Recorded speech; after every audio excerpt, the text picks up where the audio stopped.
Here's an update on my original palm tree. So this is a young Sabal minor. Well, I don't know how young it is actually. It's probably 6 or 7 years old. Sabals don't grow that fast here because we don't have, we do have warm summers and we do have heat, but it's not like 5 months of heat. We probably only get about 3.5 months of real heat. But I planted this 4 years ago, or just over 4 years ago. And when I first had it, it had some undifferentiated leaves, and I think it might have had a couple where it was just kind of split like this.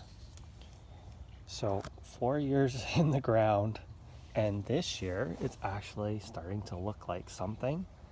It's working on its third frond, which is great.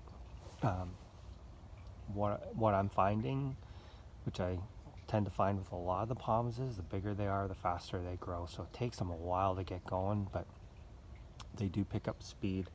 The big one I have has put out 3 fronds already, and this one is working on its third. This one right here in front of me is its second, and it's actually, it's as long as my arm. I would say it's probably 30 inches, or pretty close to it. And you can see, like, last year's fronds were half the size, and we got this really nice one coming up here, so I'm quite pleased. I find this one has a real bluish color to it, which I do like, versus the big one I have, which is very green.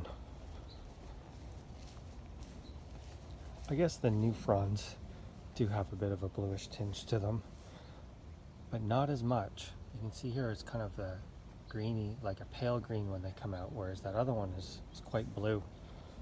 This one's a big one, unknown origin, and a little late on the flowers this year. We had a pretty cool June. But those are my 2 biggest Sabal minor, and I do have about half a dozen of the McCurtain, Oklahoma variety planted elsewhere.